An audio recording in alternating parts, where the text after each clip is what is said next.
我哋公司咧都陪住香港成長嘅，一齊發展。咁對於我哋嚟講咧，我哋開始咧就係一個南豐紗廠啦，做紡織業啦。跟住我哋亦都成為香港最主要一個嘅房地產嘅發展商。ASI 其實喺成個政府啟德規劃嘅範圍裏邊咧，我哋亦都係一個地標項目，包括咗190萬尺嘅商用地方、辦公樓啦，同埋購物中心啦。有時好多時個位置啦，佢可能都要有一張卡啦，去做佢自己嘅出入口嘅認證啦。咁呢一樣嘢其實喺呢個香港嘅房地產裏邊咧，其實都已發生咗好多年嘅。咁我哋係咪應該有時間或者有技術去更改呢個咁嘅所謂我哋面對嘅問題咧？我哋希望亦都可以減少得到用塑膠啦嚟到做卡啦。咁呢樣嘢亦都秉承咗我哋公司 ESG 嘅嗰個概念裏邊嘅。HID 嘅 Mobile Access 嘅 Wallet 啦，我哋覺得喺個 security 啦、安全性啦、私隱度啦更加提高咗。咁呢樣嘢，無論喺我哋自己企業方面啦，或者喺用家方面啦，我哋都覺得係一定嘅提升咗嘅。自從我哋 ASI 都可以用咗 HID 電子錢包之後咧，同事都話翻俾我聽咧，由佢翻工過程啦、入閘機啦、上 lift 啦，甚至乎喺辦公室裏面用一個 printer 啦，其實都好方便，而且咧喺更新嗰個用戶資料嘅時候咧，都好快好方便。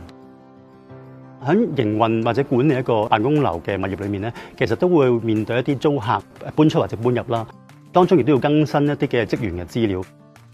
自從用咗 HID 嘅電子錢包之後咧，更新員工嘅資料咧變咗好快同埋好有系統啦，而且咧我亦都唔需要再去檢查啲實體卡嗰個嘅質量嘅問題，咁變咗更新啊或者去發放呢啲嘅職員證嘅時候咧，變得好快好方便。HID 係全球領先喺呢方面嘅一個其中一個供應商啦，再加上係佢亦都係全球第一批咧可以用到呢一啲電子錢包嘅公司嚟嘅，所以我哋就揀選咗 HID 去用咯。首先要多謝香港嘅 HID 團隊啦，咁有佢哋嘅幫助咧，咁我哋就可以成功地解決到我哋當中嘅所有困難咯。我哋期望咧嚟緊同 HID 嘅合作咧，希望可以喺呢個 ASI 嘅 office 方面啦，有其他嘅 talent 啦，亦都可以喺 shopping mall 啦，甚至乎我哋嘅 car park 啦，我哋嘅充電系統上高啦，都可以應用到呢個技術嘅。今次呢一個 HID 電子錢包嘅憑證咧，其實亦都係好有效咁樣確立咗我哋 ASI 嘅高端商廈嘅地位啦。佢哋嘅便捷性啊、方便性各樣嘢嘅優點咧，其實亦都係增強咗係我哋嘅一個好大嘅賣點嚟㗎。